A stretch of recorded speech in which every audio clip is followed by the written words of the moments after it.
Welcome back to the CORSAIR DreamHack Masters 2019 from Dallas, Texas, the second most populous state in America, of course, that being after California, which I guess Texas has like some roughly 28,700,000 people here. You know, that makes it about 10% of the entire American population. Really, truly, though, we like numbers here on the analyst desk, but not as much as these teams like in the 16th first, which is what I have for you. Another best of one coming your way. G2 and Renegades getting ready to square off on one map. An opener here for them in Group B. And my name is Trey Sarantis. Alongside of me will be Jacob Vinicky and Matthew. Go ahead. I'm waiting for it. Matthew Maniac Matthew. There we go. Close? That's one way to do it. Sorry, man. Anyway, welcome to the desk, dude. Welcome to Dallas. You got in kind of late last night? Yeah, I got in late. Pretty excited to be here. Texas has been third time I'm here. Been there twice before, playing the ACA finals back then. So to me, it's a cornerstone of CS. It is certainly a cornerstone. I mean, this is kind of the birthplace of Counter-Strike. It's been called that multiple times. And, well, in terms of getting started, that's what we have to look forward to here in this matchup. The Renegades, not with a stand-in, with their actual lineup. Gratisfaction's here. We've got G2. They're looking all right, too. Where are we at, fellas? Yeah, and that's going to be very interesting, right? Because we have a Renegades team now finally with the full lineup. It's been a little bit of a struggle for them with Smooya. Not that he's been doing bad, but missing a key member of your lineup is always a tough task. Yeah. So having Gratisfaction back is going to be interesting to see how they're going to bounce back from what has been a rough period for Renegades. Yeah, and that whole bounce back process starts here in Group B. Let's go ahead and run you through these brackets and tell you all about some of the teams that are going to be facing off therein. This is the initial matchup. You can see the likes of Int. We've got Energy. We've even got Fnatic Cloud9 in this one in terms of openers. Guys, look at this bracket and tell me what you see. Well, I think Ents are pretty much secure here, I would say, as a favorite of this group. Obviously, Fnatic to me is a very interesting one because they have shown really great strength over the past tournaments as well. Energy, I don't really know what to expect of them. And Furia. To me, Furia is the team I have no idea. But that's a good thing. I see it as a positive. I think we talk about them as a team that can surprise other people. It's one first big tournament that they're going to have to go against, you know, tougher opponents. So I'm looking forward to see what they can do. But, you know, first, Renegades against my baguettes, my friends, G2. The baguettes themselves. The baguettes. Exactly. Wow, an interesting concept. I've never really wanted to refer to the French like that, but I guess if you're saying that, I can do it. Kind of like we get a pass here. He's still Swish. I mean, I don't get it. He's still Swish. That's right. We're going to go ahead and talk about the map vetoes. We got a best of one in our hands. That all kind of dwindles down into one map. Guys, where are we going? If I have to make a guess, I would say Inferno. That would be a common ground for both teams. I think G2 are specialists on a few maps that Renegades would take rid of. I mean, I don't think Dust 2 is going to be open for G2. That would be a mistake. I don't think Vertigo is going to end up here because this is best of one. So yeah, Inferno. Oh, well, G2 remove Inferno. Then that is an interesting one. Well, I don't exactly know where they want to go with it because Train is still in the mix. I don't think it's... Would it be Train in the best of one? Jacob, help me. It seems it's going to be Train in the best of one. Okay, Shots is doing it. Right, because G2 and Train, that's not known to be a great combo. Yeah, I don't really understand why you would want to play Train in the best of one. I guess it's knife round. That would make sense. Or is it a team that can decide to go on a CT? Because if you're going to go and say, we'll play Train on the T side as the first map. There's no knife round. Okay. That's a good thing to know. Now you know. Now I know. So who's going to start CT? Now you know. Now I know. Let's go ahead and start to take a look into these teams. We can take a deeper path down what is the Renegades. They've had quite a triumphant return into Counter-Strike with their full lineup, but now they're looking to make sure that that is solidified once and for all. Jacob, JKS, Azza, Gratisfaction, and Liez. Now, they did do without a good bit of firepower with Gratisfaction. You could tell that did kind of weigh on them at points. Yeah, I don't think necessarily it's the firepower they're missing. I think it was the chemistry within the team that went missing a little bit. There's no doubt that Smooya as an individual is on level with Gratisfaction without being disrespectful to either of them. But I think the chemistry that Renegades have built up with their coach Kastard as well, and with all those wins and all that confidence that got pumped in after the major and following success at Shanghai as well, I think they were simply just missing that key part of their team. And I think we got to see how much of a team Renegades actually is. When one of these missing parts are gone for them, they're simply not working as fluent and as well as they should be. And you know, I've had a bit of time with some of the players at Summit, and all of them were singing praise for this player on the screen right here, Liaz. This guy is actually pretty nuts. Listen, what was very impressive to me when I saw Lias at the major, was his ability to stay calm and focused in situations where a rookie would usually do a mistake, be a bit too aggressive, or maybe too passive, but he always found a good middle ground in clutches. He's never afraid to go aggressive when he has to. So to me, he has stepped up drastically as a new player. So now I think he has left that category. He's kind of established. But the player that I want to look at is Azur. I think Azur has dropped down a little bit lately. Might be a consequence, as Jacob was saying, that Smooya was here. So as a game leader, you have more to do. Maybe you can focus less on your individual level. But he was always part of the holy trinity of Renegades. Jacob, Azur, and JKS. He hasn't been there recently. One could only imagine it's a little bit tough to control a guy like Smooya, so I wouldn't be surprised if it has something to do with it. I think we could imagine that. Yeah, we could. I could imagine. Okay. Yeah. Well, Lias on your screen finally got him seated in exactly where we wanted to, so we could frame up that beautiful statistics down there in the bottom. But the real question is this. Coming back from having that stand-in, is that going to have any problems here for the Renegades? I feel it's a two-way street. Either it's going to reignite them and make them feel like, all right, guys, we're finally back. We're back as a team, and let's do what we did before this whole messy period where you couldn't obviously be at the tournaments because of X and Y reasons. Or it's going to be a case of them, having to refine that sort of chemistry they had. They have been playing with Smooya for quite some time. They most likely haven't been practiced for a long time as well, because they didn't really know whether he would be ready or not. So it may take them a few games or a few tournaments before they find back to what really worked for them, which was this stable team play, strong map pool, and in general just a great chemistry within the team. Well, speaking of competition, which is kind of what we have going on here at the CORSAIR DreamHack Masters, we have another side to this whole thing. Another part of this conundrum. That is G2 Esports. Kenny S. Shocks headlining it, but there are certainly some stars onto the side of them that have definitely shown their way here within the scene. Yeah, I'm a great fan of this G2 lineup for the sole reason that this is exactly what I mean by 2 very experienced players and 3 rookies type of new energy coming in. I think that's the balance that you're looking for when you build a new team. G2 at some point ran into the limit of what they could do with the old lineup. They had to refresh. They brought in new blood. They brought in Jax that we see on the screen. They brought in Lucky. They brought in Amanek. And I think all of them, the 3 of them, have been doing great with G2. But I would say that G2 is frustration at the moment. I think they are frustrated with where they are at. They wanted to do better than that. They've been losing, left and right, losing to Valiance in Tour, losing to Vitality in Charleroi. These events, they were looking for wins, and they haven't found them.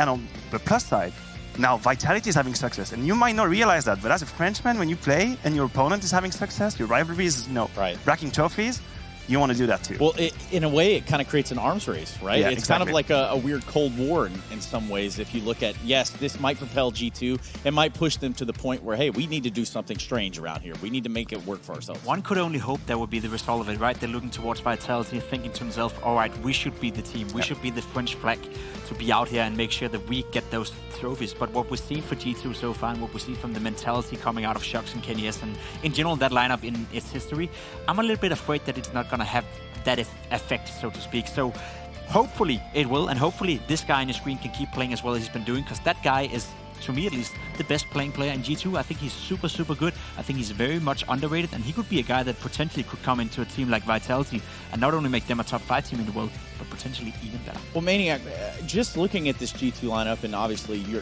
privy a little bit more to the French scene than the rest, talk to me about some of the things that would be their kryptonite. What would keep them from succeeding? Well, I think the first step was for Shocks to realize that he wasn't maybe wanting to be the star anymore. He had to take that role of a mentor, kind of a teacher, in-game leader. So I think individually he has taken a little step down. He's doing better again. Past 3 months, his numbers have gone up. But that was a new challenge for him. He wasn't, just surrounded by very, clever people and he could do whatever he wanted. He had to teach to other people. Right, and that is the master training the future masters. I think that's how that works. Anyway, go ahead and use pound, or I guess it'd be number sign, however you want to look at it. If you used to use IRC, you'll completely understand. Pound RNG or pound G2 in chat. Let's get those votes hot and heavy and read them, just kind of let them flow, because I'm going to have to ask you guys along the same lines where you would put your vote when it comes down to this. I think this could end up being a very close matchup, and I'm very intrigued to see Train being played out between the 2 teams as well. I don't necessarily think that Train is a strong map for either of them. I think G2 have a history of not playing too much Train. It's not a map that Shocks is too comfortable calling on either, so there's a lot to be seen from this lineup. That said, though, they have a guy like Amanek and they have a guy like Kenny S. Kenny, obviously, with the AWP, one of the best in the world. Was at one point the best in the world with it. I think he's slowly but surely finding some of that with him again. I was talking to him yesterday as well. He said that he was happy playing Counter-Strike again, and a happy Kenny S is a dangerous Kenny S, so it could be interesting. Yeah, that's kind of got a nice little ring to it there. A happy Kenny S is a dangerous Kenny S, and now you know. Thank you for reading our book. No, in all seriousness, are you saying that G2 will win? I'm saying that they have a chance, and I'm saying that I'm leading towards G2, yeah. Okay, so we got Pimp for G2.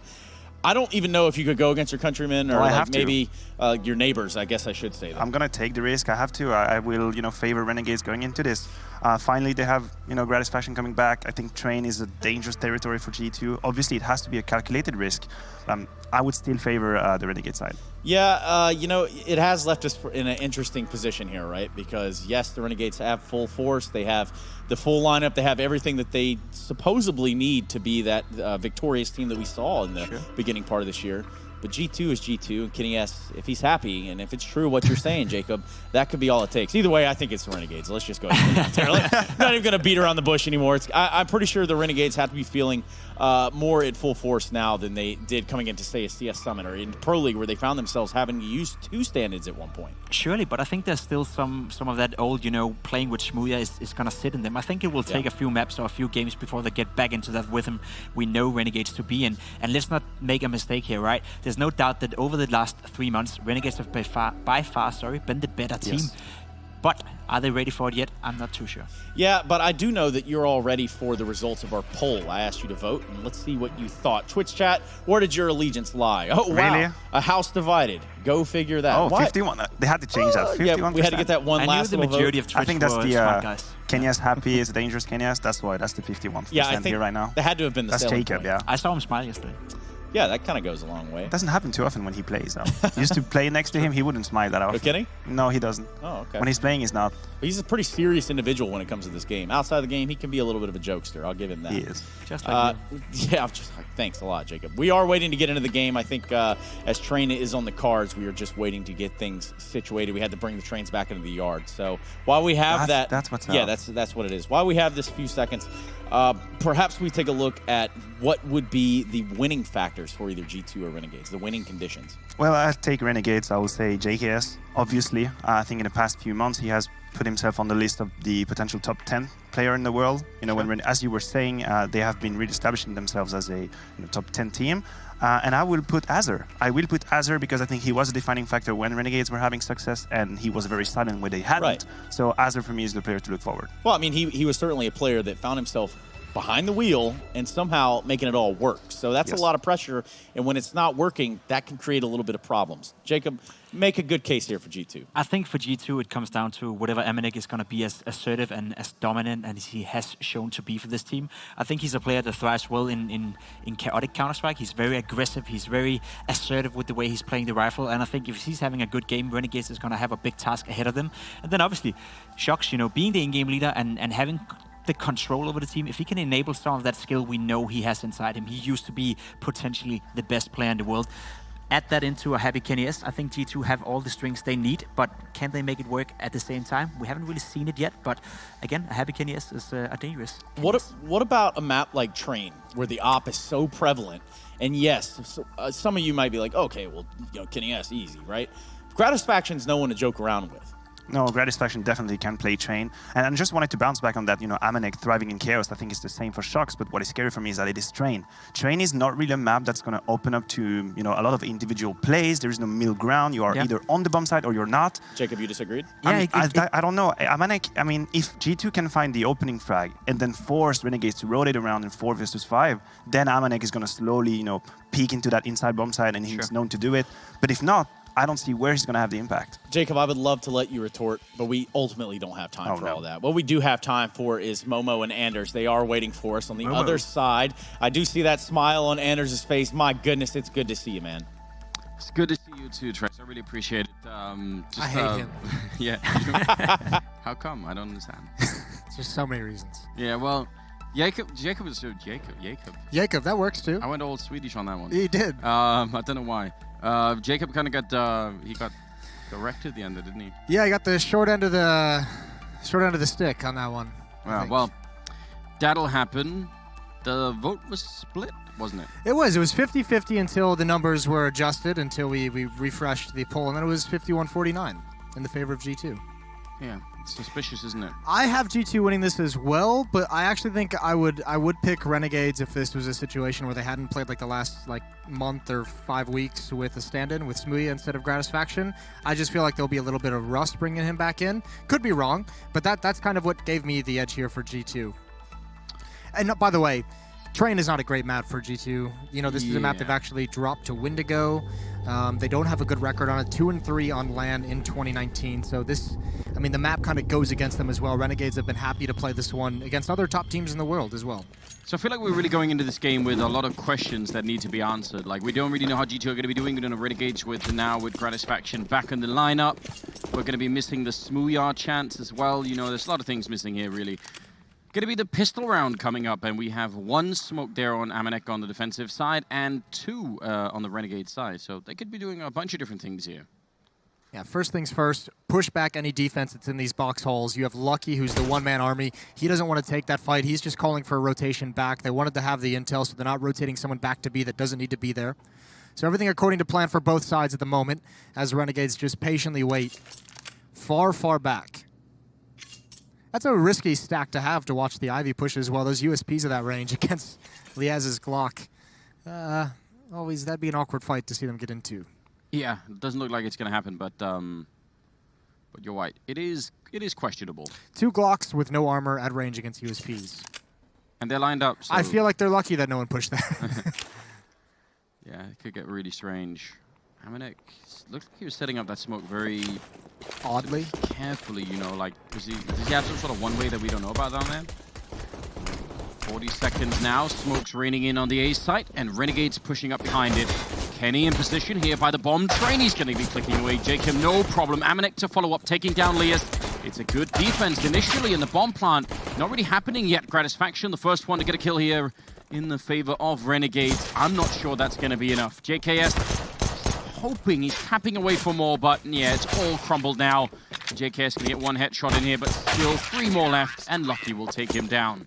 Good start for G2. Yeah, really nice start for G2, and they were fighting that whole way. I think that was the key. The smokes and the utility that were used by Renegades on that attack, on that hit towards the outer bomb site, didn't do enough to dissuade some of those peaks. You could see a lot of players from G2 able to use that train for cover, just taking a shot here and there, chipping them down as they approach the bomb site, and eventually when they get close enough, able to clean it all out. Plant is going to force Renegades into an early buy, or not force them, but persuade them to not wait for the AK-47s in the next round. You know what they were talking about with, oh, well. That's awkward. Yeah, got interrupted by Azza stumbling to his death. Azza just being a lemur in the ladder room. Yeah, but, you know what they're talking about on the desk, this whole idea of sort of like, you know, finding some joy playing the game. Yeah. And Kenny sort of, you know, feeling like a little bit more of a, you know, sort of good time playing Counter-Strike again. How much stock do you put into that kind of thing? I put a lot of stock into it. Kenny as well, probably the most famous case, but there's been plenty of players that we've known behind the scenes who have, you know, when we've noticed a downturn in their performance and you talk to them at an event and they just say, you know, we've been playing so much Counter-Strike recently, it's just like, it just feels like a grind, it feels like work. Yeah. I think the important thing is you need to be able to, the process of becoming a good player and good team is what you need to have fun with, right? Not necessarily the game itself. Yeah, if your fun is based on winning, then that's gonna be really unsustainable, right? Right. Your fun comes from like the hard work paying off, and I think that's where most players get stuck, especially when you notice some of these teams who have like long periods of poor performances. It's really, really difficult to get out of that rut. Jax tired of waiting around. He even pushes the next corner, which did not really seem necessary. He was doing a lot of damage here.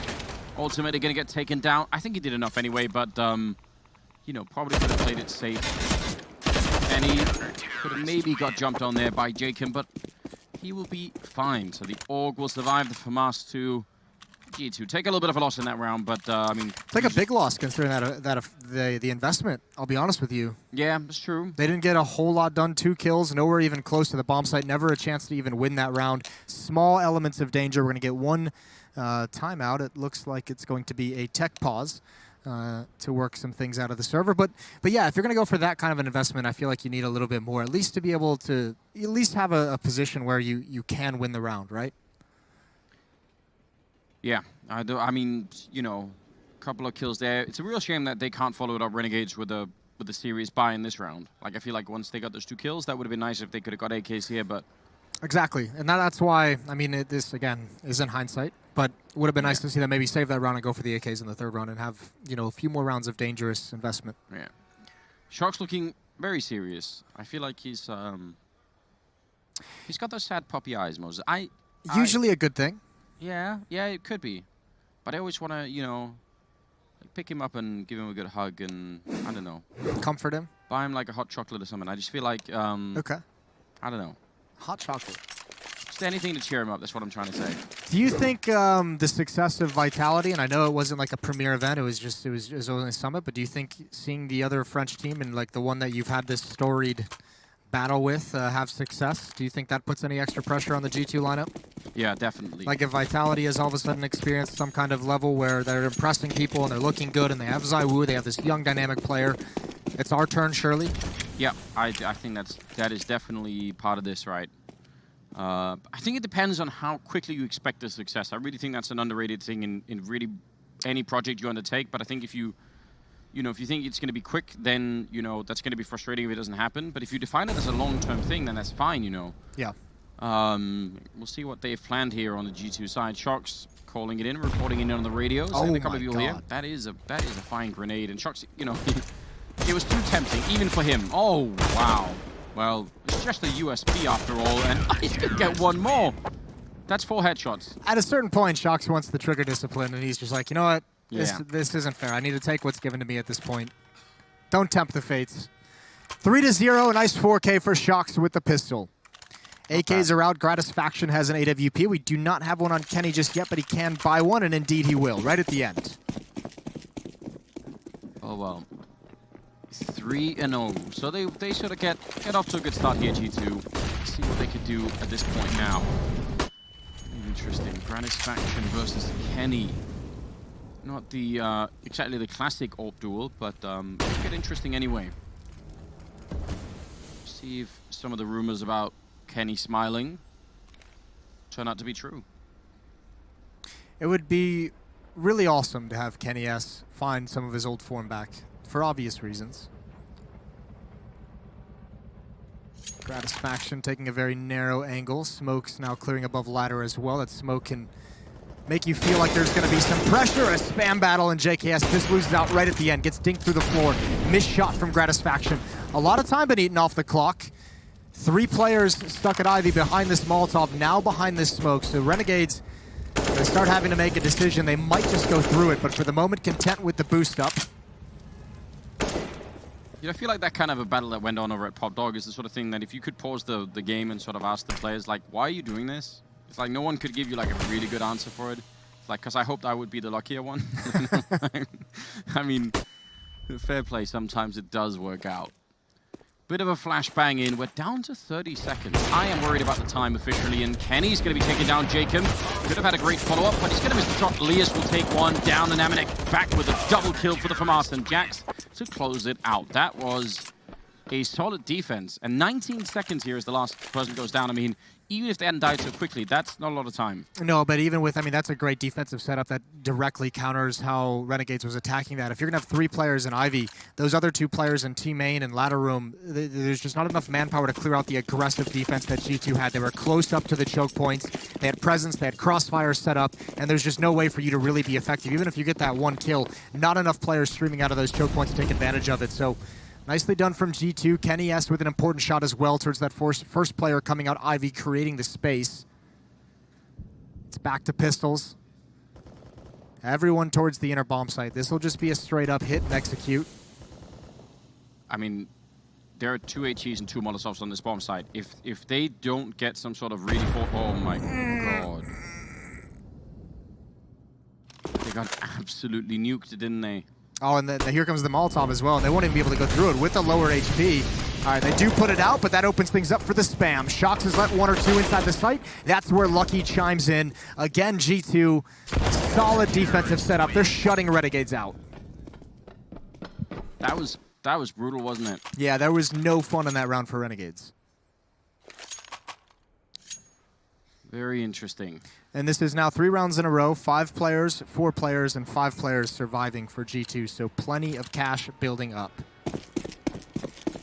So, 5-0. That is Yeah, but that's a solid lead. No bomb plant that last round either. Let's see what Renegades can do here with pretty good utility after all. Last round they had, you know, a chance here. They tried for that Ivy push and it kind of got shut down. Now another aggressive setup here for the defensive side. Pushing up. Oh, he actually missed the shot. That's kind of surprising. Shox is there to redeem them a little bit. Gratisfaction taking a guess, another one, and he did not get a chance for the third.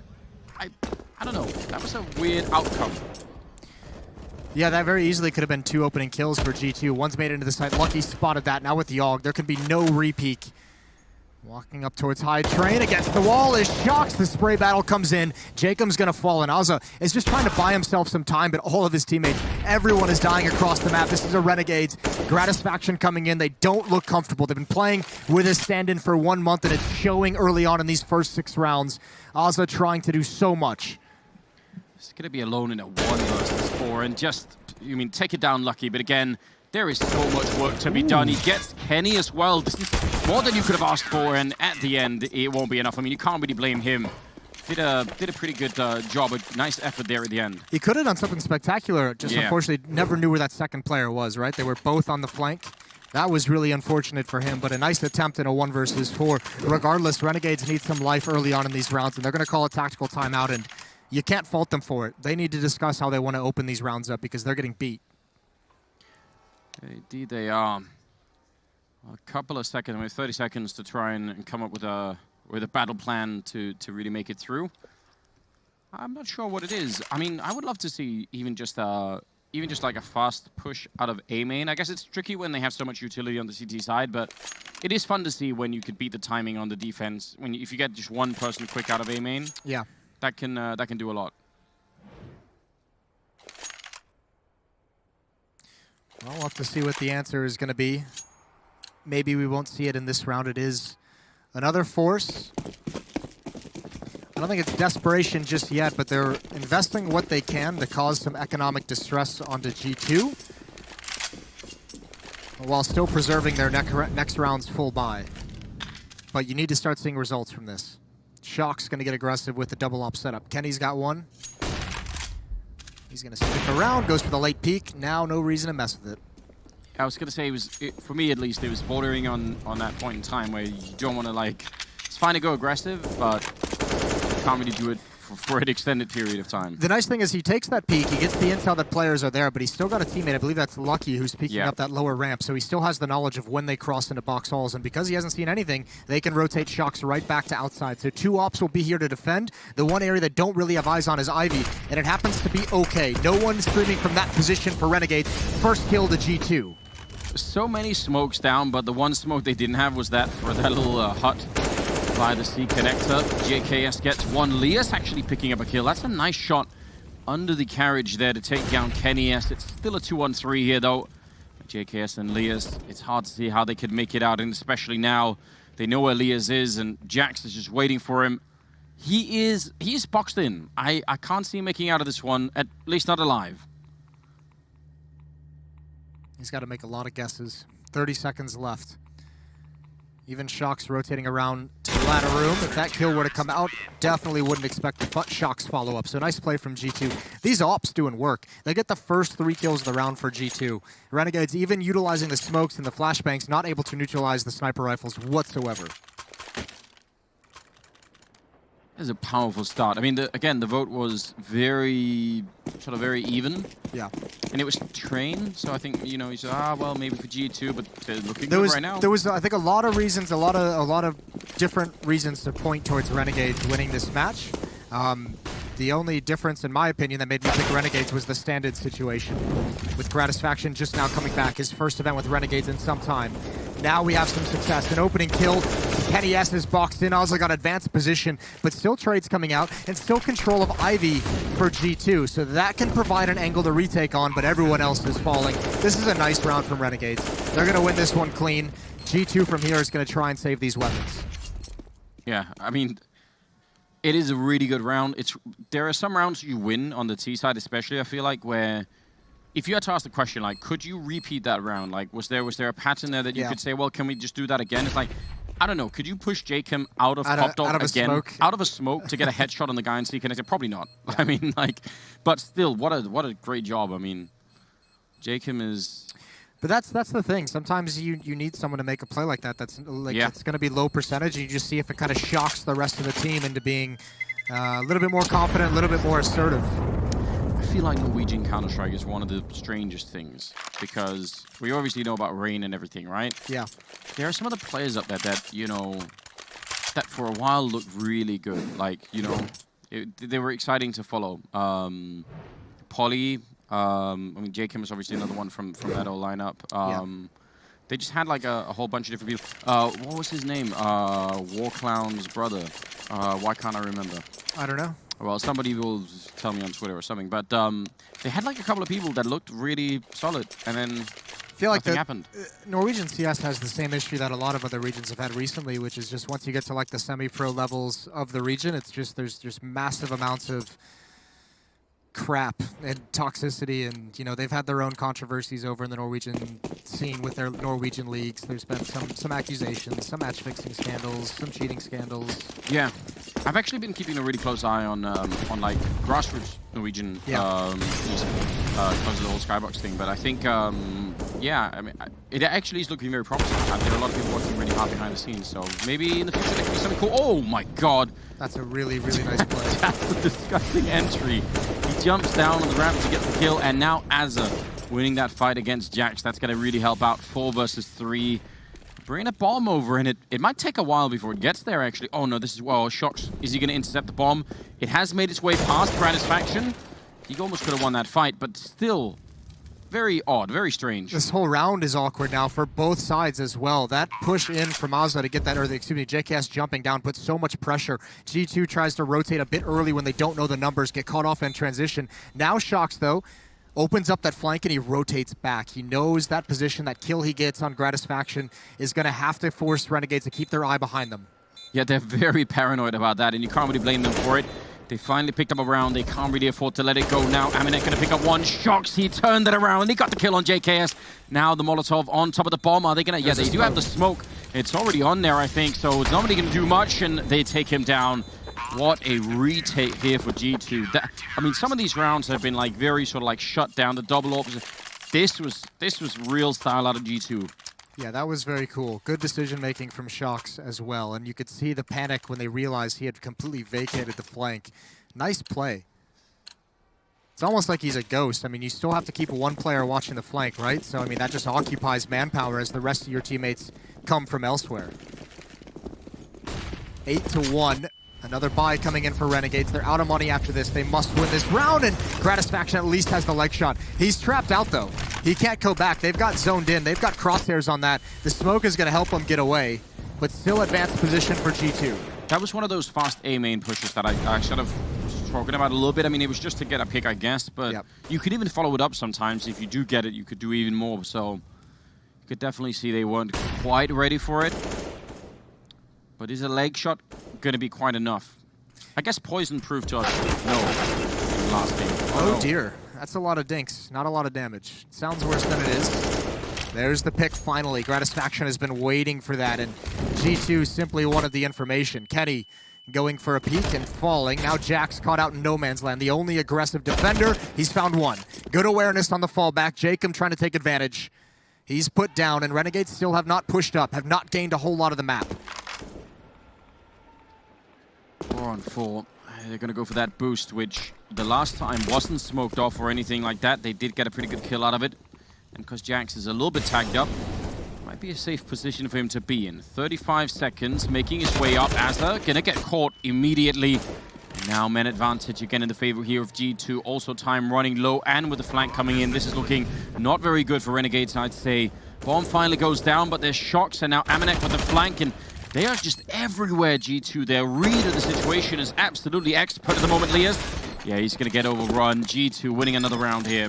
It's so cool how they call that out. I mean, Aminek with the flank is the real power of that retake. So you could see everyone that's close to the bomb site, everyone that's in those back halls behind the train, they just play it a little bit more passive. They just cover their angles and don't try and take new ground until he's in position for that flank to be effective. That's really well done. A pause in the action to allow your teammate to utilize the power position, and it's all of a sudden 9-1. G2 looking very good.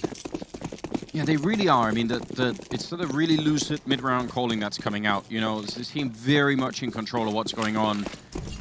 Some of the flanks that are happening, I mean, Shock's changing his position the last round. This time, Amanek sneaking in behind. It's very encouraging, very good to see. I mean, Trace on the desk said, you know, I think that was a good word to bring up, an arms race between two French teams. What an exciting prospect. And it would be so cool if we could actually start that conversation in the context of top-level, like, world-beating Counter-Strike, right? If we had some of these French legends back to competing for the trophies in the biggest events. And certainly you've seen what time and hard work has done for Vitality. Starting to see some of the hard work showing for G2 as well. Some very smart rotations, a very well-planned defense on train. Sort of slightly different projects in nature, right? Another one of these battles. JKS has an answer for you. Yeah, this time it worked. Yeah, this time it worked. I got lucky. It's part of the Pop Dog lottery over here. Scratched off the right numbers. Thing is, I totally understand how it works out. It's just that if you try to justify it, it is hard to justify, you know. It's like spraying a spam battle with smoke. Yeah. So I think this is the best case scenario for G2 with a man down already. Lucky has an early warning system. I don't think he'll be able to get away. No. Depending on this piece, if he wants this fight, he needs a kill. He's not going to get it. He's going to go down, but the rest of G2 is rotating here. Oh, he's got two! Somehow, almost a third as well, and now the defense has really arrived. He somehow pulls it off. It looked like it might just be an early call, but Lucky pulls out two. Did they not have any grenades? That is so stunning. Because they peeked him like they understood that he was going to be there, but then the follow-up, like, how did they not grenade him out of that position? Maybe I'm just mistaken. Well, it feels like that spam kind of, I don't know, it's supposed to keep him like cordoned in against the wall, but even still, all he needed was one bullet out in the open. Man. That is such a sick round, and that's going to be a heartbreaking one for Renegades. Yeah, very much so. I feel like there's been a fair few of them by now. Where They did a great job that round. Yeah, they set it all up, and they had the defense outside at A scared. They were forced all the way back against the back wall. You had a lot of ground outside. That was like literally that double kill from Lucky is one of the few things that could have pulled G2 back into the round, it feels.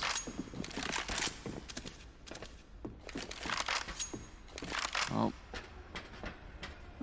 still two on the B bomb site. Got that one AK on Azza. Look at this late push towards the upper ramp. Covered by the AWP of Shocks. That's Lucky again. He's feeling it. I mean, after that last round, who could blame him? He's going to walk right into that shot, though, so... You know... JKS didn't even let him get close. Well, this is where they're going to go anyways. Two defenders here, and they're all sitting ducks on this ramp. Jax gets two. Shocks can play it safe with the AWP. Yeah, Kenny with the other one, so a lot of coverage here in the bomb site. Oh, but a missed shot. As they're going to take advantage. Oh, they don't know shot. He's firing the shot anyway, and he gets the deagle out, gets the headshot as well. Ready for Liaz. One more bullet, and that might have done it. He's finally going to go down, and that leaves Amanek alone, 1 versus 2. I think Shocks probably could have waited just a little bit longer, but now instead, jumping down to the low ground. Is he going to catch one? It looked like he almost could have. They do have an HE grenade, so a little bit more damage, and maybe that could seal the deal here in favor of Renegades. He has to find a bunch of them, and yeah, it's not going to happen. Liaz will take him down. Finally, something works out for Renegades. I don't know if they could really breathe a sigh of relief yet. Like, there's got to be more to come, surely. Yeah, you need to sustain this now. You need to build upon this. You need at least 2 more in this half. 11-4. I mean, still not the greatest effort in the world. Still not the greatest opportunity in the second half, but it's better than what you got now. So keep working towards it. But the fact that they're only able to win with their pistols, that's a scary prospect. They have not done well with the AKs.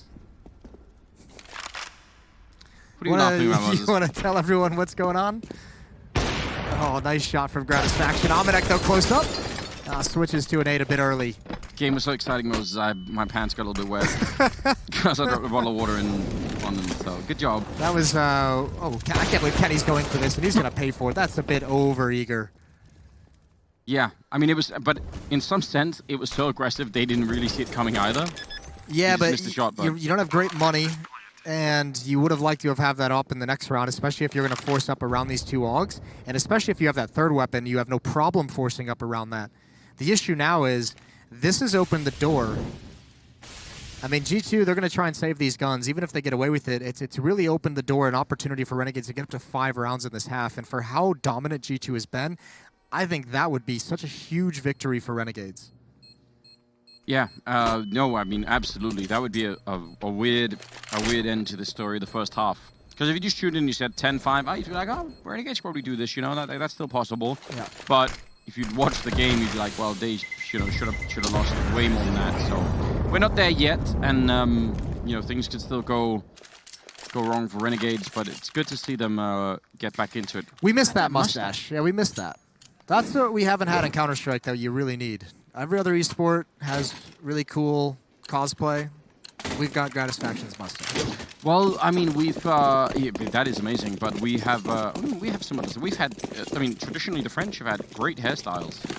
Think of Existence doing Existence. They do all like the Dragon Ball Z impressions. They had a lot of good hairstyles there in the French scene for a while. But you're right, we have been short on other things. I agree. Oh. Sharks looked like there could have been an opportunity, but I think the aim punch got to him a little bit. He's going to go down. That is a lot of people rotating into B now. Getting ready. They might be right, but so many grenades on the Renegade side. Surely some of these people are just going to be, well, not really in a position where they could do much. Well, this is a great stack for G2. They've called it blind. They have plenty of players here. Everything you could want to turn this round on its head. There goes Kenny. Here's the peek from Amanek. He gets nothing. Lucky's still alive. The 2 Augs still up, and now they're being taken away. Jax needs to just fall away. Again, another buy round in the next. You can use this kitten armor. The name of the game now for G2 has just got to be economy going into that final round. Yeah, hope to put up a little bit more of a defense, get to that 11th round. That's Jacob with a quad kill. He is such a hard player to sort of put into a category, Jacob. I'm trying to remember who I was talking to. One of the younger players on the teams at Summit was kind of laughing because it was, I think, I'm not throwing him under the bus or anything, so I'm pretty sure it was Stewie, who just wasn't really around during the time that Jacob was considered one of the best players in the world. Yeah. And he was talking, and we were talking about Jacob, and he was like, he was like amazing back in 2015, right? And I was like, yeah, dude, like by Cluj-Napoca, he was wild, absolutely wild. Yeah, I remember I've talked to Vendetta about it at some point, and he said the problem that he really has is that, you know, when he gets really into it, when he sort of like, you know, where like every day for Jacob is about, you know, just playing Counter-Strike and focusing 100%. Then he sort of becomes that player, but it's like a lot of effort, and maybe not all the time is he, you know, feeling that way. I can understand that. I mean, there are certain players that are just annoying in the fact that they don't have to play the game that often to be really good. They just like come back and pick it up like nothing's happened. And then you have a certain number of players, and there's been a number of them that have spoken out over the years where it just takes an incredible amount of grind of like, you know, daily deathmatch, daily demo watching, daily practice. Yeah, you have to like sort of sustain that work all the time, which I guess if you're winning a lot that'll keep you motivated.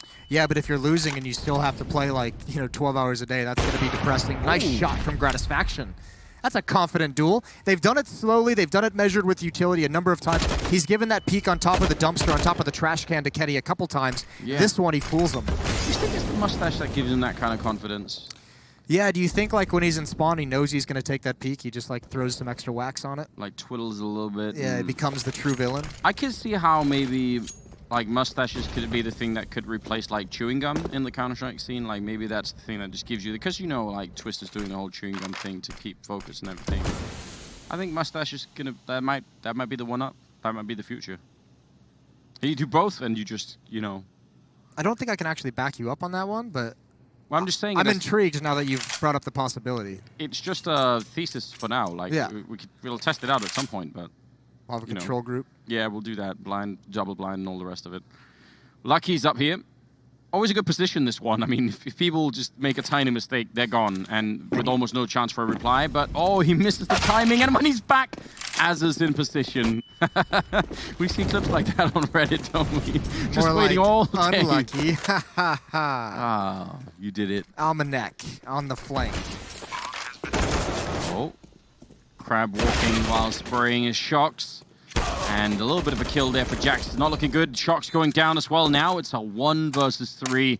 Somehow Renegades getting back into this game after being so far behind. Yeah. Oh, man. Well, yeah, he got blocked by the grenade. It's so weird. It feels like that comeback, that 4-round stretch right at the end should have never happened, but for such a dominant half from G2, Renegades have found them in the best position possible. Well played from them, never giving up in the half. We're going to go to a break, and when we come back, we'll see if they can complete the comeback.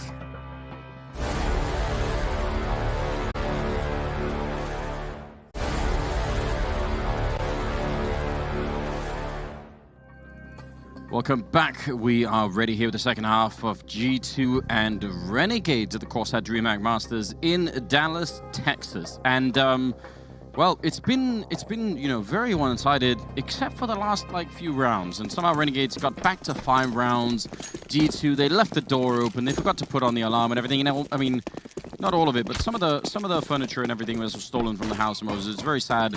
Now, second half coming up here, we'll see what Renegades can do on the CT side, and maybe if they could get off to a good start, this could be a really interesting game. Amanek, though, opening up. Lias with a bit of a return. That's the bomb, and one more kill for Lias, making it a double. Kenny with 2 in return, and he's looking for more, and he's going to get it as well. Taking down Jacob, and they win the round. That is the Kenny we like to see, yeah.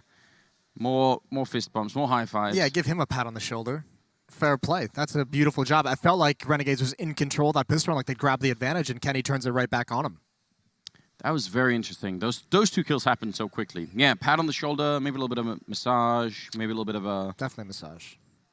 You know, a little bit of a neck rub kind of thing. I was wondering where you're going with that. Some dangerous places you could have taken it. Here we are, second round. Scout bought by Azza, as well as Deagles and CZs.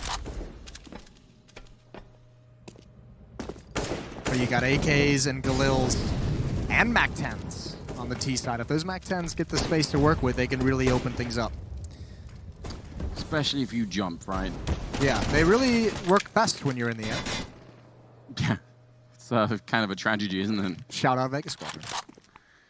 Yeah, when are they going to be back, Moses? When are we going to see them again? I don't know. I miss them. Well, 17th round. We do have, I don't know, Renegades not completely defenseless this round. Fair few flashbangs. One good flashbang to break up a push could be good enough, and then the CCs when you get close. CCs on train could be a real nightmare. Especially when you start getting tagged by a scout or tagged by a deagle at range. Yeah, those CZs at all the awkward angles. Here we go. I mean, 5 players here for Renegades. They have the perfect call in the defense. They've rotated into the prime position to somehow bring this in their favor. There's one of those CZs. Gratisfaction still alive inside the site. He's cleared out. Like we said, in the air, it's Jax. The MAC-10 rings true, and there's a nice headshot. But the bomb will get planted. And a tough job for Renegades to retake. Yes, that was a good shot through the frame of that platform, but not sure it's going to be enough. He's really doing a lot of damage from up there, though. Good shots with the Deagle.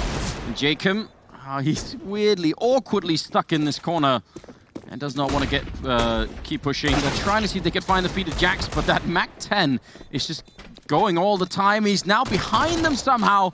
Long range, though, not really where the power is for it. He's still going to win the fight against Azza, and the bomb is so far ticked now. There's not really anything they could do, so that's a brave effort here, but Jax at the end with a quad kill the MAC-10, and they're going to win the round. It was dangerous, though. What a hero Jax is with that MAC-10, just at that high train in the front of the oil, and he's got to make everything work, and he's got to make all the right plays. That is a great job under a lot of pressure.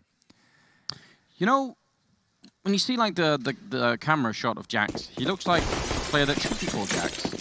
I don't know why. He looks like what? A Jax. He just looks like he would be a Jax. Yeah, the name fits what he looks like. I don't know why. Okay. It's good. I like it. I'll keep an eye for that next time we go to camera. Do that. Thanks for humoring me. I appreciate it. Anyone else? Kenny S looks like a Kenny S, I guess. Well, now he does. Now he does, because okay. Originally, if you'd showed me and said, this is Kenny, I don't know.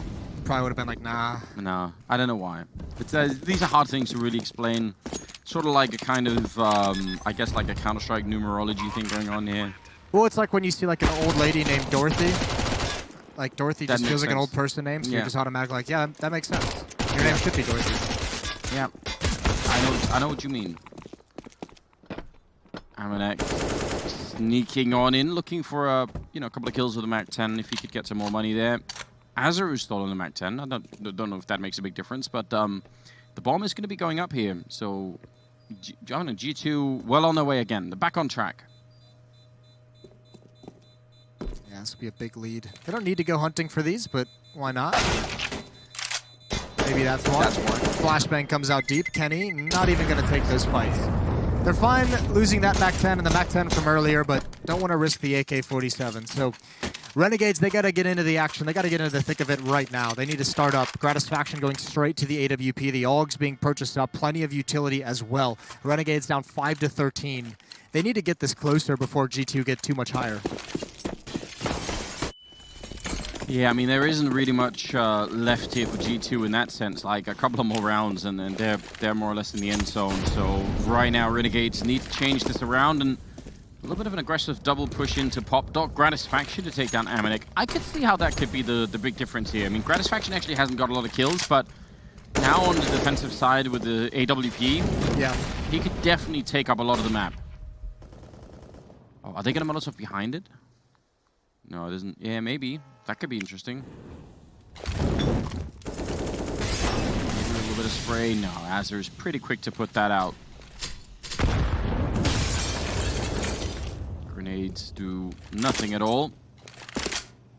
And now that they've switched sides, nobody really wants to take that strange spray battle through. Not yet, anyway. Ozza's a very good defender in this position as well in ladder room. Yeah. He does a very, very good job there.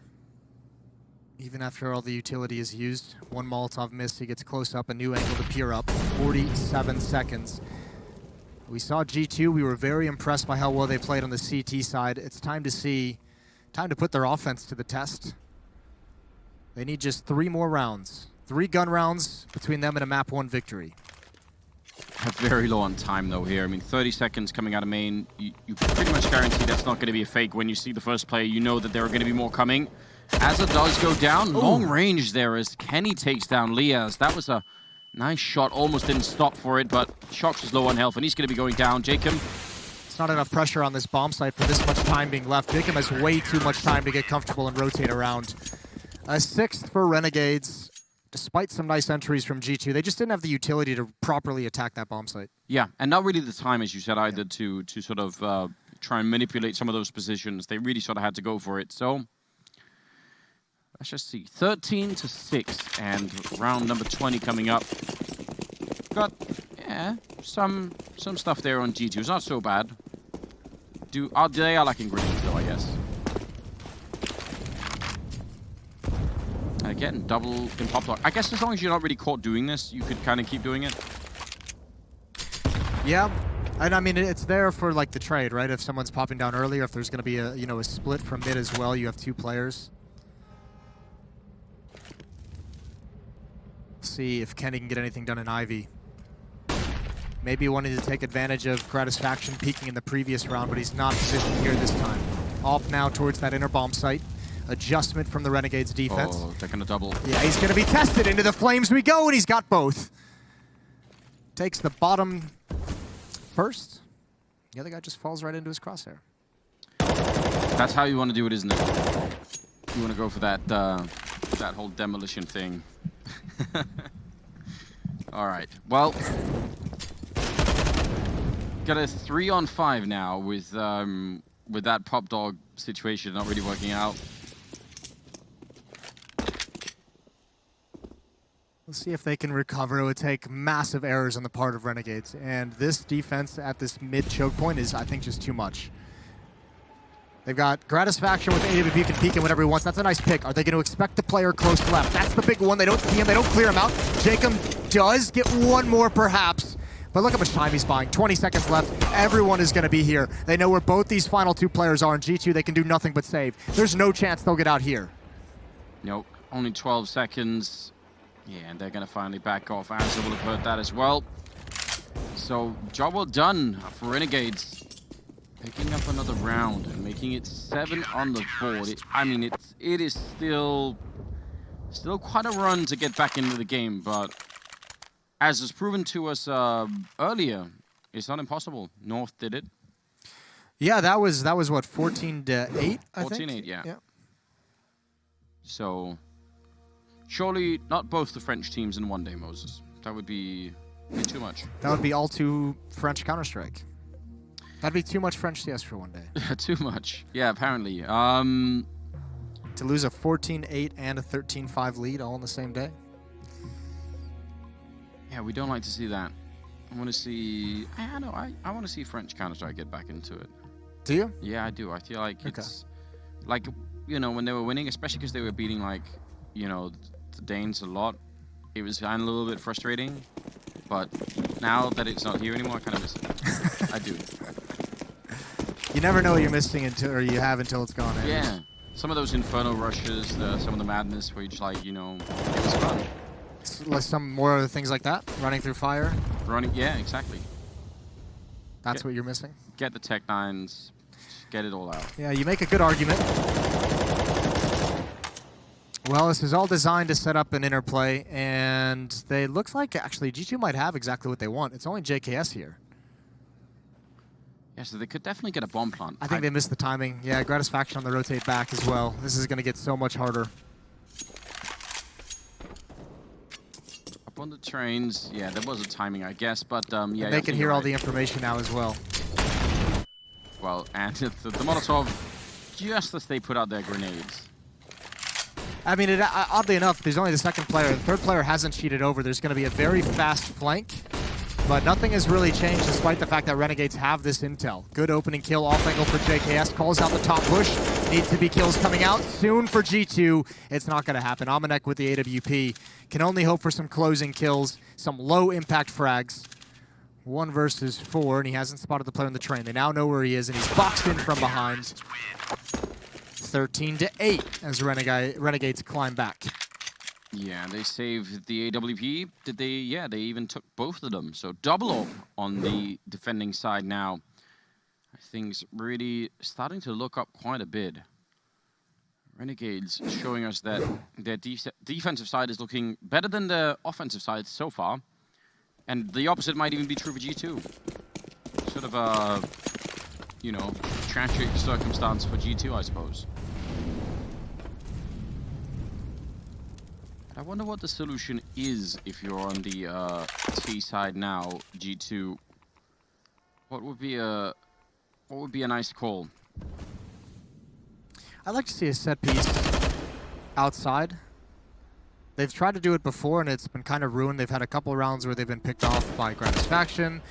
Couple of rounds where just the defense is just rotated into the proper position. But I'd like to just see the straight execute, get those smokes up, block out the double ops.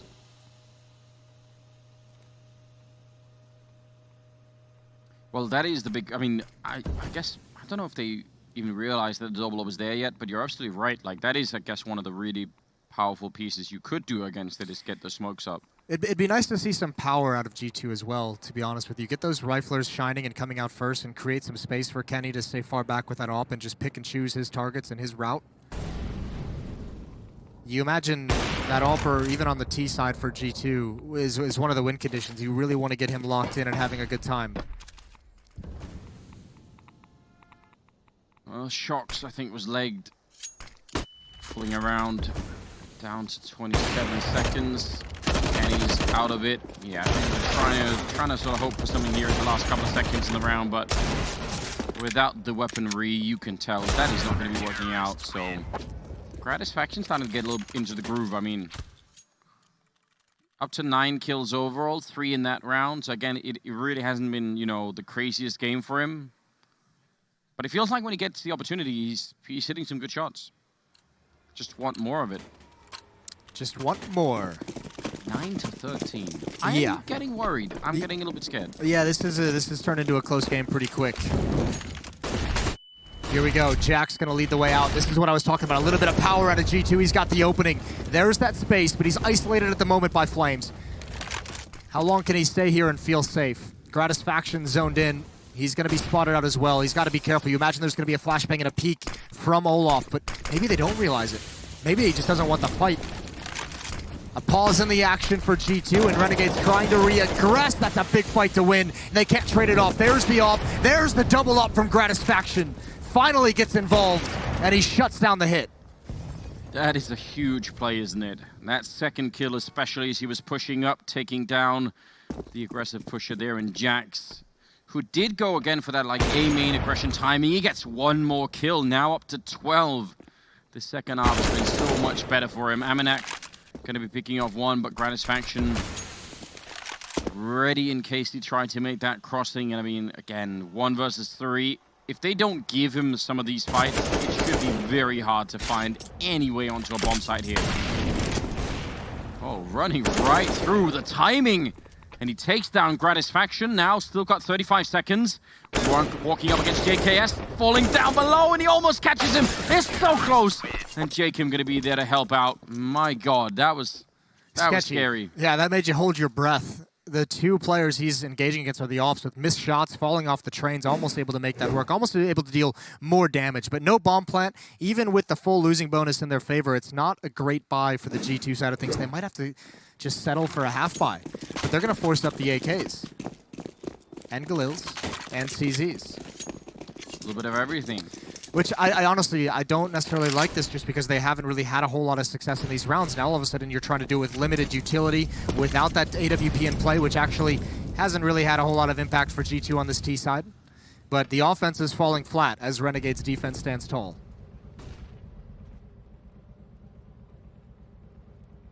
It's hard to convince yourself that, just looking at the weapons, that this is going to be the thing that's going to really have a big impact. What's scary is that previous round, that was so good. Jax comes out, gets that first kill towards ladder room. That's the player trying to play inside of it. So all of a sudden, you have the ladder room avenue is completely open to your access for G2, and things got slowed down by the utility, and that allowed Renegades to kind of survive the initial onslaught and to get into better positions. Now, again, this is going to be tough. Oz is not paying attention to ladder room. He's got to do it at some point. But Lucky is playing a dangerous game, trying to call when he's going to be looking away, and he should know now that might be a possibility. He's just waiting out of the smoke, and when it clears, he's going to just barely. He's on 1 health. Again, living up to the name ever so slightly. 40 seconds on the clock, and the bomb back at main. Jacob going to be taking down Amanek, and just like that, might have swung in the favor of Renegades here. There is a Molotov on Lucky, so I don't know if he can get into a position where he can do something, but they need to win this first fight. And Jacob almost taking down Jax. And there's the follow-up. Lucky is down. Now it's the bomb on Jax here with 20 seconds. Then he has to go for the fight. He's going to tap away wonderfully there against JKS, but it is not enough. Renegades, more rounds in their favor now. I mean, it's 11-13. This is out of control. Yeah, they've caught up in a big way, and this must be a half buy for G2. I don't think they can keep forcing it and expect to win this game. So Shox is going to take a timeout, talk things over with G2, probably discuss their plan, where anyone has seen any weakness in this defense they can exploit, and that'll be what they gear themselves towards. But the question becomes, what is it? Because they haven't won a gun round yet. They haven't found the solution in any way. That one was pretty successful. They've had a round of Jax getting out mid quick. That one turned into a scrappy battle. But where do you go if you're G2? I don't know. They all looked so confused. The coach was doing some very aggressive hand signaling, and Shox looked like he was completely... So it almost looked like he was getting yelled at. Lectured. It's those eyes, those puppy dog eyes, yeah. You always feel like he's getting yelled at. Yeah. Here we go. Half buy. Ooh, and that fire. The one thing that you should have known was coming, and you had no contingency for a Molotov on the ramp. They were so pumped for it, weren't they? They really were. And they have 2 flashbangs. That's it.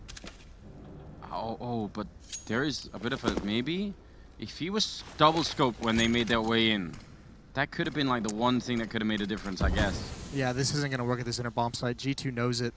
they're really kind of second-guessing where they want to go. A couple fake footsteps to give the illusion to Renegades like they're still here, but everyone's going to drop down ladder as they have control. They're going to try and make a run for the bomb site. Gratisfaction almost caught. Ozza definitely is, and now Grad is actually stuck.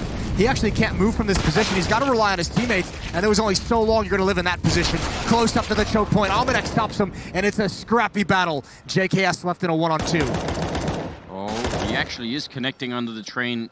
JKS steps back for the grenade, and now he's going to be pushing out, looking for it, and he does not win it. Shox will take him down. Double kill for him, and G2 finally taking a step in the right direction. And it was off of some of the most ridiculous timing I've seen in a while.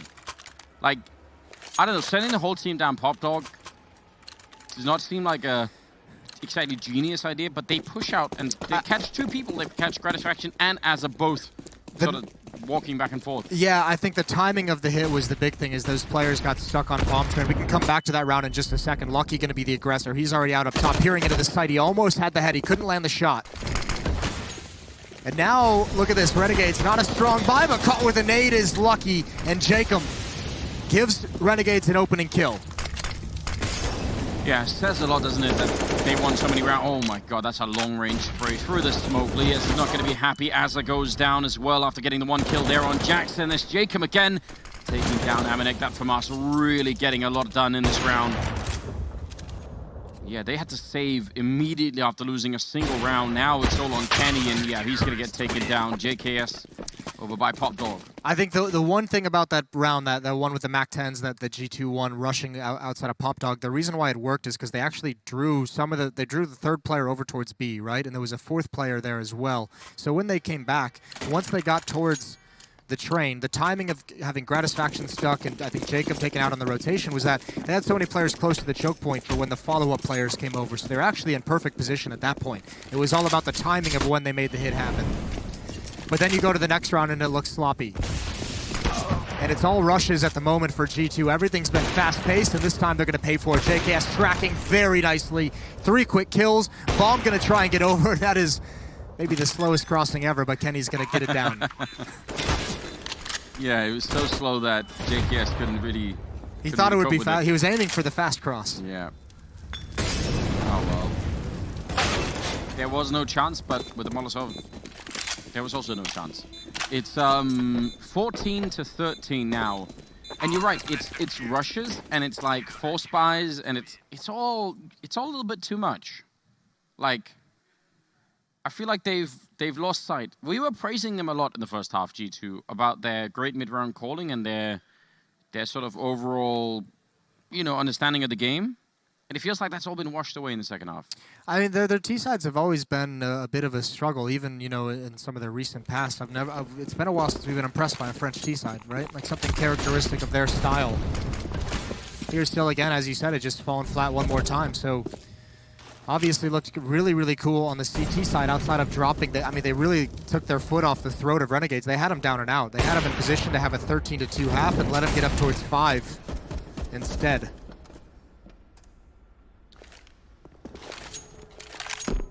You saw that. I just don't know. It's not necessarily been like the T side overall. I just feel like I don't know what G2 has done early on in rounds to find an opening pick. Like, they haven't really seemingly had a plan. The most success we've seen them have is a couple players jumping out of team mid and getting on that first train. Yeah. First Jackson, then Lucky. Yeah, but I agree. Outside of that, I haven't seen a whole lot of openings that have made me think, you know, they're going to open up this round and let Kenny go for a pick. They're going to throw this utility to try and draw someone into a crosshair. They're going to do a pop flash and peek to try and drop Ozza, who's been getting to ladder room. You know, there's a couple things that you can do to kind of neutralize some of these strong defensive positions that G2 hasn't really been interested in. Well, this is interesting. They've made their way out Ivy. They've managed to flank left and go all the way into CT spawn. I don't know if Renegades knows. No, there's no one nearby here to make that run, although Lucky will go down. But if they just wait a little bit, 30 seconds now, this flank is going to be coming in, and that could be it. Shox ready and waiting. Somehow, is he going to actually make his way out? There's Jacob going down, but the AWP has now made his way back through here, and if he takes a couple of more steps back, then Amanek is going to get him, and there's no way that he could have known. Yeah, JK is going to be very upset. That was a double push, and he just had no idea. So 4 versus 3. Bomb's going to be going down, and they are going to pack it up. That's... Surely the call came out that they could get there. It was smoked off and everything. Renegades should have known of the possibility. I'm surprised by that miscommunication. Yeah, that's where you wish you could be on their TeamSpeak or something, right? That play does not work very often, and especially to do it with nobody realizing it's possible is something extra special. And that's a really rough round to have miscommunication, because that's going to get G2 and a T-side that they're basically limping to the finish line. To have secured overtime has got to feel like such a weight off their shoulders. Yeah. For Renegades, I mean, looking at how the second half has been, you would think they could probably make it to that overtime if they could just keep the focus a little bit longer. Yeah. I mean, think of the 2 gun rounds, or the 2 rounds after the pistol that are being won by G2. After those first ensuing rounds, one of them was that like forced by 1 AK and MAC-10s and pistols rush out of ladder room. The other is that. Not exactly high percentage rounds, but at least here, G2 has pulled it out. Doesn't it make you happy that Kassad is back behind them? The Renegades guys. Yeah, Kassad's great. We had him on the couch at Summit as well, and I mean, we get to talk to him behind the scenes. Kassad is a phenomenal Counter-Strike mind. Probably doesn't get the credit as a coach he deserves quite yet, but I get a feeling that we'll be singing his praises for a long time. Well, he was gone from the Renegades for like a little brief period, right? So I'm excited anyway that he's back. I think that's good news. Jax is out of it. He has been, I think, the best player for G2 so far. Certainly on the scoreboard. Not by much. 23 kills, 22 on Shox, and 20 on Omenek. All right. Gratisfaction had what? I think 4 kills in the first half. He's up to 15. Been much, much better with the AWP defensively. Azza somehow dodging all the danger. They don't want to mess with him this time. There's a really big chance there for Shox to do something. He's still out here, but you know, the longer he stays, the more dangerous it's going to get. It's a fake. Out. If he had gotten 1 kill, it would have been great. G2 wants to end towards the inner bomb site, and actually no rifle actually in the site. It's just JKS with the AWP. So G2 might get a free plant out of this. This might be an opportunity in a 4 versus 5 to just close out this game. Overall, nice shot from JKS. Aware of the gap in his vision, and he peeks up for 1. Still alive, though, for G2 to steal this round and this map.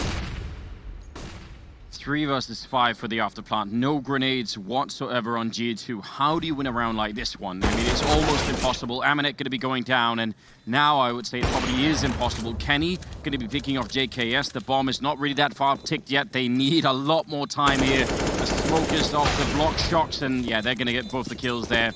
Nicely done for Renegades. 14-15.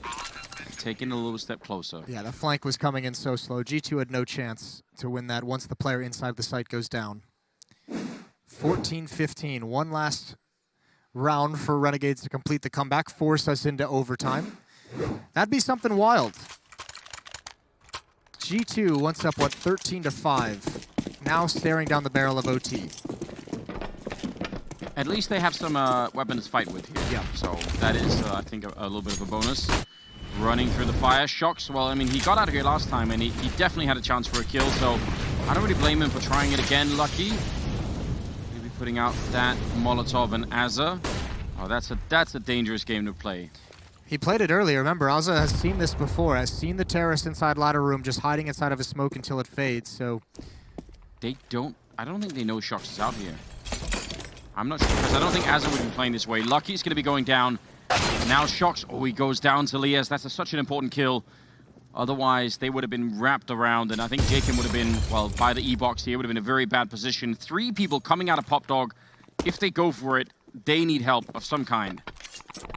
Have the utility. They have 4 flashbangs. They have smoke. They seem like they have everything they could want. They have the control of ladder room. They just haven't pulled the trigger yet on this hit. Small fake being thrown towards the inner bomb site.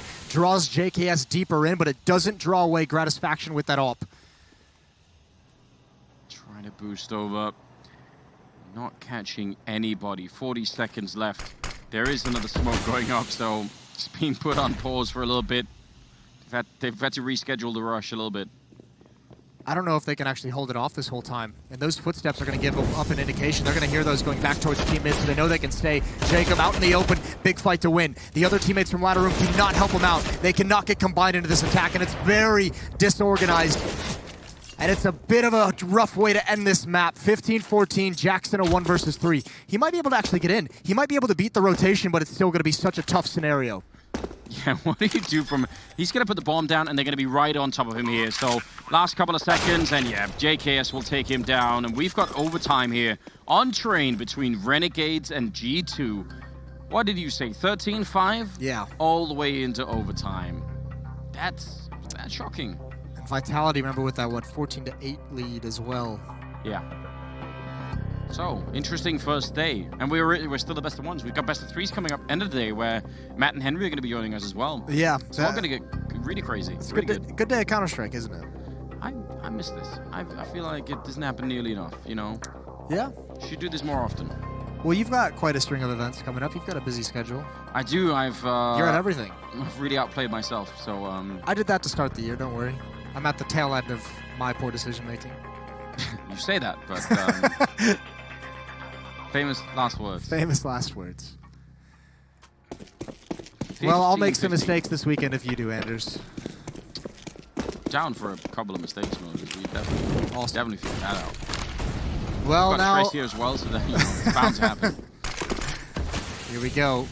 Full utility, full economy for both teams.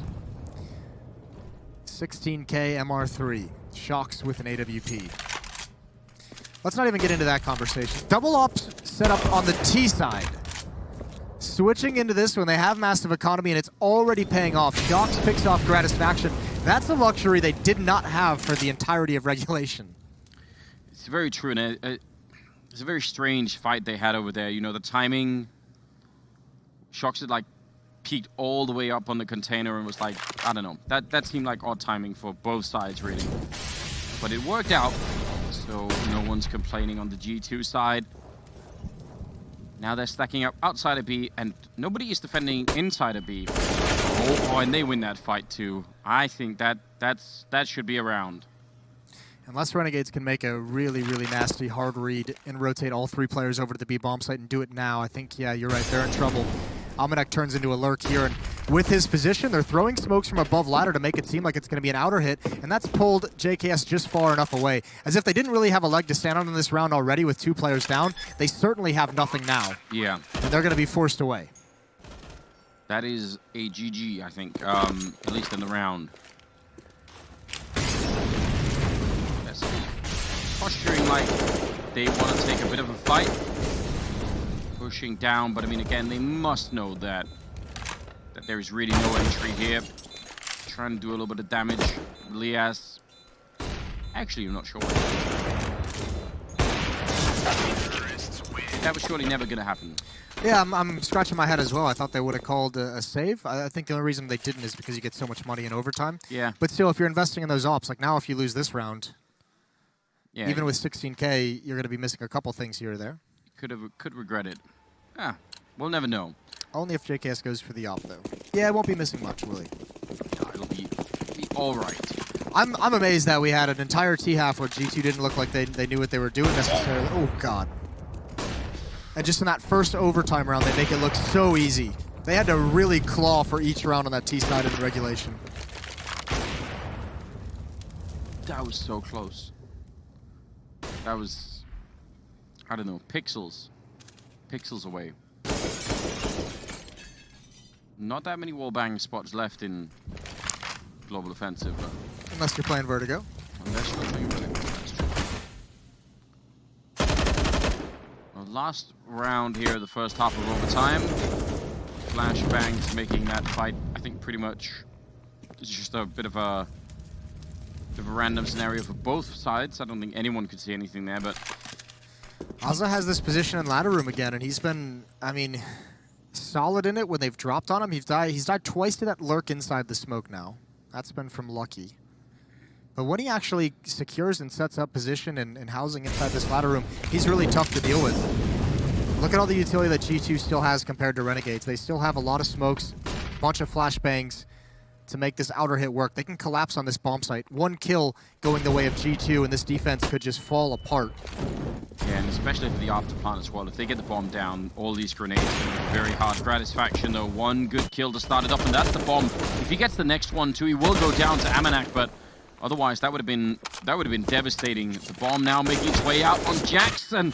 He's going to win that fight. Azza can't really cover 2 angles at once, and now 12 seconds left. Jacob going to drop one, so that's a one-on-one with 10 seconds left, and they know where each other are. Flashbang goes up really high, 5 seconds, and Jacob, he can play for time right now. He's going to catch him mid-air.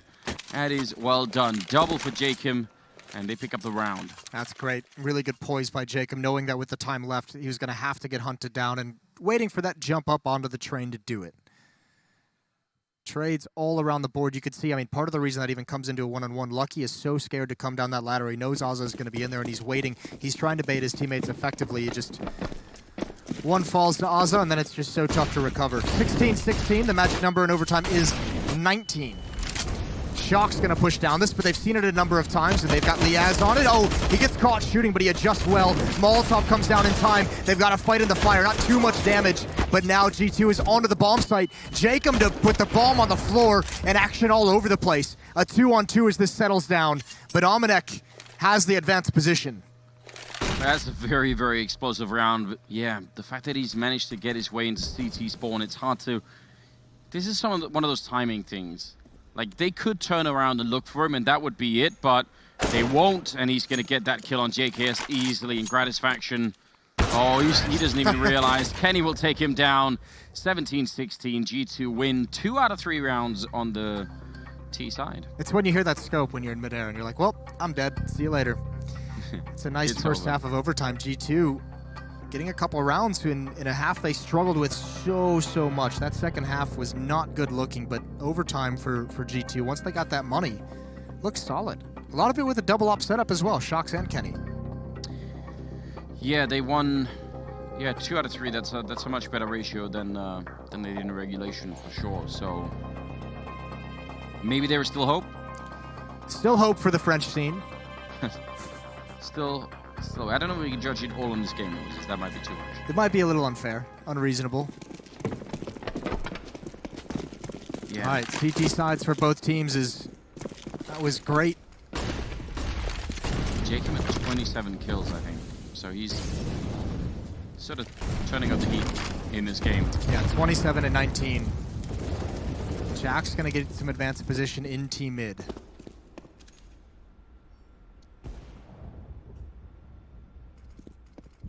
Doesn't really want to stick around. I mean, it is dangerous when they have orbs and stuff.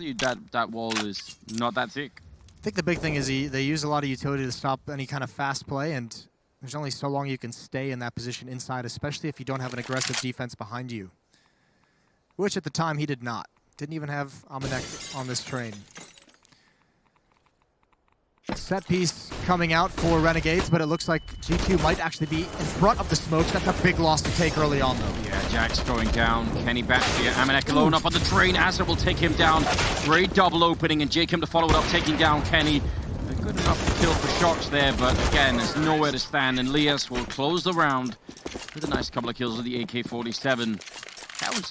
That looked great. That might be one of the few executes so far on this map on the T side that we've seen that actually looked good. Yeah, that was really hard hitting, especially because they were set up way back towards T spawn. They came like a couple seconds after that through T mid. If Jax had stayed in his position, might have actually been super impactful. We didn't get to see how they cleared out T mid very fast in that situation, but Renegades 17-17. They'll be happy about that one.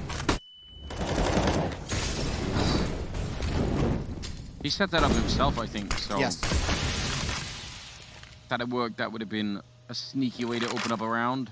They're pop flashing through this smoke. They want to go clear out Ivy, but I think this has been heard by Liaz, who just falls all the way back. He was stuck in the open, but they didn't want to take that fight. They at least clear it up close, and that might actually dictate a little bit towards Renegades. They might be afraid to come back towards Ivy, so G2 can kind of loosen their gaze over in that direction for the moment. It's hard to know what you do with that information, right? Do you make it a priority to go and check it, and then you lose like 25 seconds doing that? Doesn't look like they had the manpower. We've seen a lot of teams go to clear out Ivy after some kind of a push in that fashion, but I mean here you only have Liaz and you have Azza watching the team mid, so you don't really have the manpower to devote to clearing out halfway across the map that far away. Pop flash peek for Lucky. It doesn't go nearly far enough. I don't think anyone was blind. Yeah, I don't even know how it could have. I feel like that angle was never going to be favorable. This defense is all out of position for G2. 2 players in the A bomb site very, very far back, and the vision of that bomb train slanted is going to deny Kenny S eventually, especially with smoke down. I think G2 has a real tough time defending this and now playing it for a retake, but I don't even think you can really do that. That kill is going to help out. A 4-on-4, that's what G2 needed. And a follow-up as well, it's even more beautiful. Now things are possible for G2. Yeah, they definitely are. 4 versus 3. Looking to get to round number 18 here. Shox taking down Azure and JKS and Liaz. They've run out of teammates. They just need to do this on their own, and JKS is going to be going down. Liaz nowhere to stand at all. He's going to be dropped as well.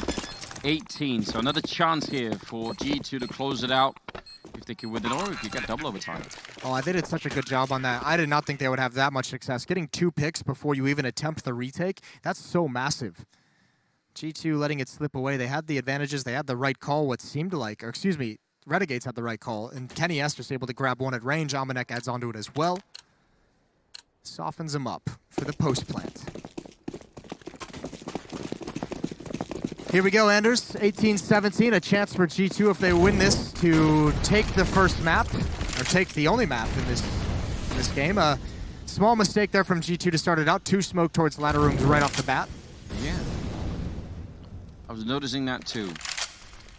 Oh, and look at this. They're pushing down Ivy again, and this time no one's there to spot them. That is a lot of information. They take the deep peek all the way into T-spawn. They know nobody's there. And look at that, they're starting to rotate people on over.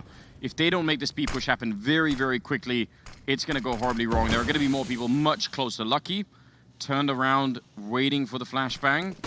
Gonna turn around for it, and he does get the kill. That is really bold. Now, pushing up sidewalk, and Kenny's gonna get that kill early on Jacob. Sitting inside of the fire is Jackson. Actually, it's Kenny to get the kill, but still a great job. And oh my god, JKS, how did he get that? Coming out of the smoke. Now it's a 2-on-2 with the bomb down. G2, 2 kills here to try and see if they can finally close out this game. Oh, they have Gratisfaction in such a tough spot. He's being attacked from so many different angles. He falls. JKS has to fight out in the open. It's an awkward fight. Flashbang to help. Here comes the peek. Amanek holding him back. They're sticking the defuse. JKS gets 1. Kenny's staying on it. He's calling the bluff, and he's got it. JKS realized what was happening just too late, and G2 gonna take a scrappy victory on Train. Yeah, very scrappy. I mean, that could have gone wrong a couple of different ways. And the fact that it ends with that kind of a defuse, I mean, what a strange way to end it. What a strange game overall, I feel like. Hard to know if we had a lot of questions going into this. Yeah. I guess good to see Renegades not crumbling under the pressure. I enjoyed that. Nice to see G2 playing so well in the first half, but then I feel like we had maybe even more questions coming out of it. Yeah, still massive amounts of questions for that T side, but it was good to see once they got to overtime, it seemed like they figured it out. Like they had some kind of an idea. They did a little bit better on the opening kills. I figured this would be a rough game for Renegades just because of the return of Gratisfaction, who had a slow first half, but he looked great on the CT side when he was a bit more comfortable. And yeah, the fact that they're able to come back in that is really nice. Yeah. Good job overall. I look forward to seeing what the analyst desk is gonna, bring us with this one, because this was a long game, overtime and everything. What do you think, boys? Got something special planned? Any skits? No, a couple skits later on. We'll get to those. Don't worry, Jason. We'll take care of you, Momo. Look, the point being here is this started off very heavy-handed in one direction, and then we go all the way the opposite way. Talking about this matchup. Seems to be the trend for Counter-Strike right now, that every single game that we have is somehow getting close. I feel G2 were looking good on that CT side. I think they were playing very assertive, they were playing aggressive. They're also good at falling back at the right moments, and it didn't seem like Renegades find their stride on the T side. They got a little bit, I wouldn't say lucky, but they found some rounds in the end of the first half and made it competitive, and that's what happens with Counter-Strike. If you give a little finger, sometimes some teams are able to take the entire hand, and Renegades was a great example of how you fight back into a game, and they had all the chances of winning this one as well. But in the end, I will say that G2 felt like they were the better team here. They had the better individual players stepping up, and fair enough, they won, but it wasn't as clear-cut as it should have been. Yeah, and we're going to talk a little bit more about the Renegades and some of their shortfalls there, but in the meantime, we do have Frankie down on the sidelines with an interview. Let's see what she's got. I've got Shox with me. It was his birthday yesterday. Very good day, wasn't it for you? Yeah, definitely. And today is also a fabulous day. You had such a strong start in your CT half, but then what happened? I think we just lost a bit of focus and concentration at the end of the half, which led us to 10-1 to 10-5, and then it was kind of hard, I would say, on the T side. Was it a momentum issue on your T side that let Renegades back into the game? I don't really know if it's mental or stuff, but I was feeling more that we lack or what we definitely needed against them. We had to take the pop, we had to take the control of the main. I could see like there was a lot of things to do over this area, but this is something we are not used to do, and it was really hard when you cannot know where you have to play, but you don't really have, I would say, the technical stuff to do it properly. And against the teams that really control, the map, since a lot of time, they love to play train and they really know how to play it, then you won't pass. So I think we definitely lack of it, and that's something we gonna need to work on. And focus is a common theme with you guys as well. How are you going to keep your focus going into your next best of 3? Nothing special. We're gonna practice in 1 or 2 hours, I think. So yeah, just keeping practice. As I said to you, we saw something to improve and train, so we're gonna try to do it and just then be ready for the next best of 3. Well, thank you so much for talking to me, Shox. Congratulations on winning your first match here in Dallas, and let's head back to the desk. Yeah, that's absolutely right. They do have just another matchup, and standing in their way is going to be INTS, the Finnish esports organization from Finland, known as INTS. So that's a good description. Yeah, it was about the best I could come up with on the fly. Guys, no, in all seriousness, let's talk a little bit about the Renegades here, right? Because I believe in all capacities, it was the Renegades that had a pretty good showing in terms of opening kills, this, that, and the other clutches won. I mean, they had just about everything they needed to stay in this fight. Yeah, listen, it sounds weird to say, but it felt to me like Renegades was a better team in that game for 2 reasons. First of all, G2 won both pistols in a best of 1. They converted the round before that, so that's 6 rounds overall. Then G2 had a very, very strong start. As CT half, Shox was being very aggressive, found all the openings. On the side of Renegades, though, you ask about it, Gratisfaction had a really slow start. He didn't hit the ground running at all. He was 4 and 14 at some point. He did come back alive in the second half, so that's a good sign for the rest of the event. But Gratisfaction was missing, but they still managed to find 5 rounds, being down 10-1. To me, that's a good thing on the T side of train. That's not easy at all. And then I think they let go 1 or 2, I would call silly rounds on their CT side, and they missed their opportunity to really do a great comeback. Yeah, I would somewhat agree. I don't necessarily buy the statement that they were the better team in the game. I feel it could have gone both ways. I think G2 and what Shox says, they took foot off the pedal. This could have been a very clear-cut game. We could have had standard left here with a 16-4, 16-5 game, and we would have not been saying what we just said. But it shows some character from Renegades, and I definitely agree with that. Gratisfaction having a rough first half, but coming back into it, showing that he's still, part of it. And I think this was a great example of what we talked about pre-game as well. The fact that Renegades have not been practicing a lot with Gratisfaction. The fact that they've been playing with Smooya, and they're still trying to figure out how to get back into the old winning ways. So give them a map, give them another game, and I'm sure Renegades will bounce back and be that strong core of a lineup we know them to be. Well, that's exactly what they're going to have, Jacob, because as it's told, that's how these things sort of go. We have a big bracket system, and it all kind of breaks down in that way. The Renegades now stack up against Isris down in the lower bracket, who did get 16-4'd by the likes of INTS. So they're going to have a much tougher time going ahead in this bracket. Yeah, I guess that's a good opponent for Renegades to, rack up some confidence back again. As you said, Gratisfaction, maybe he can go out blazing in that game, feel a little bit.